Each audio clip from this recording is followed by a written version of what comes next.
सो praise Lord, जय मसीह की सबको। सो परमेश्वर का धन्यवाद हो आज एक बार फिर से सुंदर समय के लिए। मेरे प्रियो, आज हम 10 कुंवारियों के बारे में देखने के लिए जा रहे हैं और उन 10 कुंवारियों के दृष्टांत के द्वारा परमेश्वर हमें क्या समझाना चाहता है। वचन में लिखा, उनमें से 5 बुद्धिमान थी, 5 मूर्ख थी।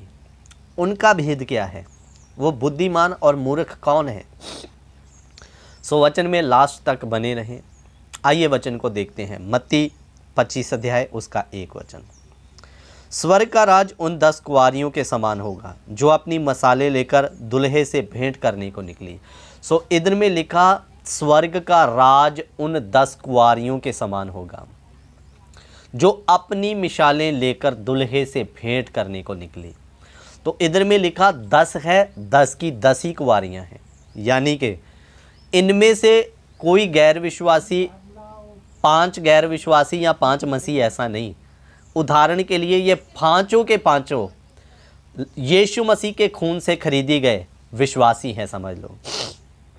और आगे लिखा, उनमें से 5 मूर्ख और 5 समझदार थी। है 10 ही विश्वासी, लेकिन 5 कितने हैं? समझदार, और 5 क्या थी? मूर्ख थी।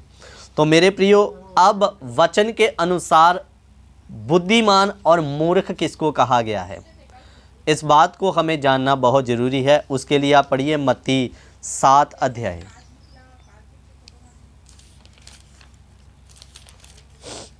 उसका 24 वचन पढ़ेंगे। मत्ती 7 का 24।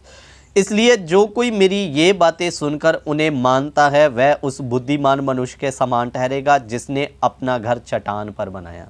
सो इधर में लिखा, इसलिए जो कोई मेरी ये बातें सुनकर उन्हें मानता है वो उस बुद्धिमान मनुष्य के समान ठहरेगा जिसने अपना घर चट्टान पर बनाया। अजीज़ों, इधर में वचन बुद्धिमान किसको बता रहा है? समझदार किसको बता रहा है?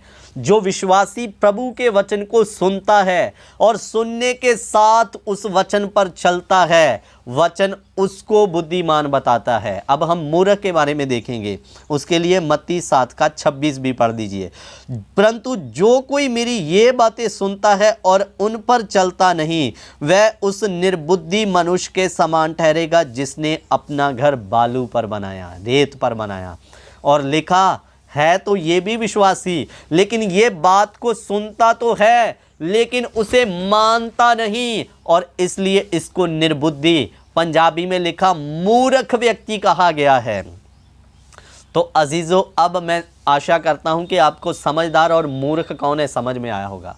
वचन में लिखा 5 बुद्धिमान थी, 5 क्या है? मूर्ख। बुद्धिमान उसको कहा गया है जो वचन को सुनता है और उस पर चलता है, वो कौन है? बुद्धिमान मनुष्य। और मूर्ख किसको क्या? जो वचन को सुनता तो है परंतु उसको मानता नहीं, वचन उसको मूर्ख बताता। तो मेरे प्रियो, इधर में हमने क्या पढ़ा कि उनमें से 5 बुद्धिमान थी, 5 क्या है? मूर्ख।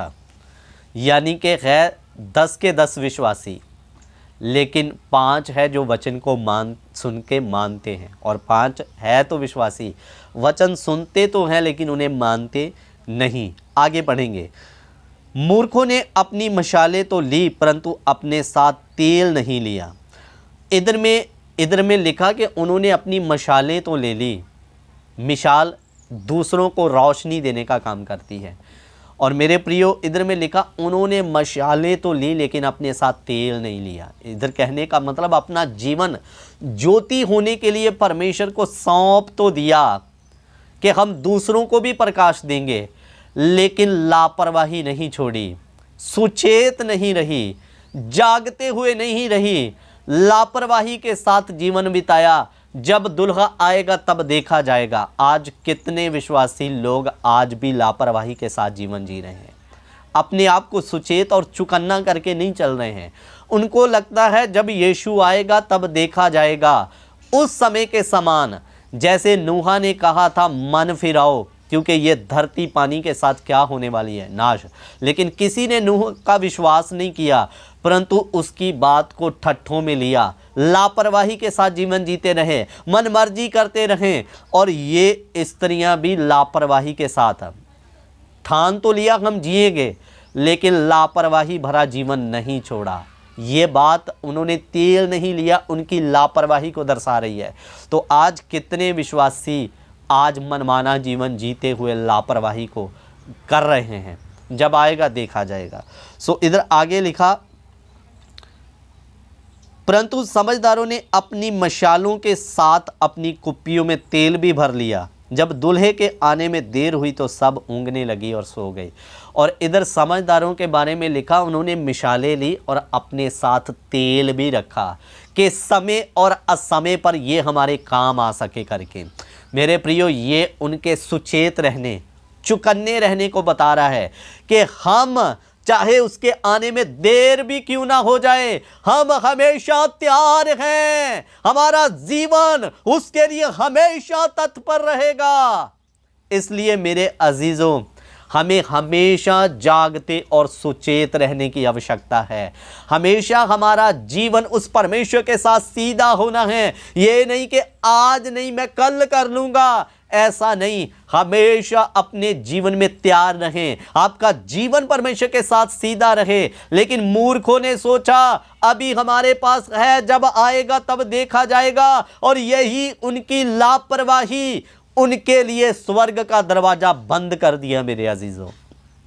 और जब दुल्हा आया, आवाज आई, तो 5 जो तैयार थी, जो लापरवाही के साथ नहीं थी, वो अंदर ले ली गई। और जो मूर्ख यानी कि निर्बुद्धि थी, वो उनके लिए दरवाज़ा बंद हो गया और बाहर में खड़ी रह के चिल्लाती रही। तो मेरे विश्वासी भाइयों और बहनों, आज से अपने आप को बुद्धिमान बनाइए, यानी कि वचन को सुनकर उस पर चलने वाले बनिए। और उसके साथ साथ लापरवाही के साथ जीवन जीना बंद करें। आपका जीवन समय और असमय हमेशा परमेश्वर के लिए तैयार होना है, लापरवाही नहीं होनी है। मूर्खों ने मिसालें तो ली, लेकिन लापरवाही भरा जीवन नहीं छोड़ा। जब आएगा देखा जाएगा सोचने लगे, लेकिन यही उनकी लापरवाही उनके लिए स्वर्ग में जाने के लिए सबसे बड़ी रुकावट बन गई। मेरे अजीजों, इसी रीति मुताबिक हमें भी पता नहीं दुल्हा कब आ जाएगा, इसलिए हमें हमेशा तैयार रहना है, तत्पर रहना है, लापरवाही के साथ नहीं चलना। लापरवाही के साथ चलोगे तो इन मूर्खों के समान बाहर रहना पड़ सकता है। इसलिए आज से, अभी से, इसी समय से अपनी ज़िंदगियों को परमेश्वर के लिए सीधा करें, तैयार करें। पता नहीं अगर वो आज रात आ जाए तो आप तैयार और सुचेत और उसके वचन के अनुसार होंगे तो आज ही उसके साथ उठा लिए जाएंगे। इसलिए ये आज का वचन हमें यही गाइड करता है, लापरवाही नहीं दिखाना। हम विश्वासी होंगे, लेकिन अगर वचन के अनुसार सुनकर उस पर चलते नहीं, हमेशा तैयार नहीं है, तो हमारी ये छोटी सी लापरवाही हमारे लिए स्वर्ग जाने में सबसे बड़ी रुकावट बन सकती है। तो इसलिए हमेशा तैयार रहना है, लापरवाह नहीं होना है। और वचन में लिखा रोमियो 8 में, अतः अब जो मसीह यीशु पे है उन पर दंड की आज्ञा नहीं, क्योंकि वह शरीर के अनुसार नहीं परंतु आत्मा के अनुसार चलते हैं। जो बुद्धिमान थी वो हमेशा आत्मा के अनुसार चल के तैयार रही, लेकिन जो मूर्ख थी वो लापरवाही से जीवन जिया, शरीर के अनुसार जीवन जिया। इसलिए उनकी ये लापरवाही उनके लिए स्वर्ग जाने में रुकावट बन गया। और अतः अब जो मसीह यीशु में है उन पर दंड की आज्ञा नहीं। क्यों नहीं?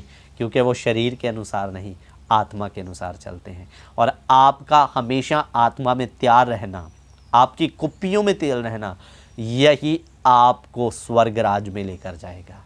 मैं आशा करता हूँ इस दृष्टांत के द्वारा आपने बहुत कुछ सीख प्राप्त किया है। प्रभु इन वचनों के द्वारा आप सभी को आशीष और बरकत दे। जय मसीह की। God bless you. Prabhu Ashish they.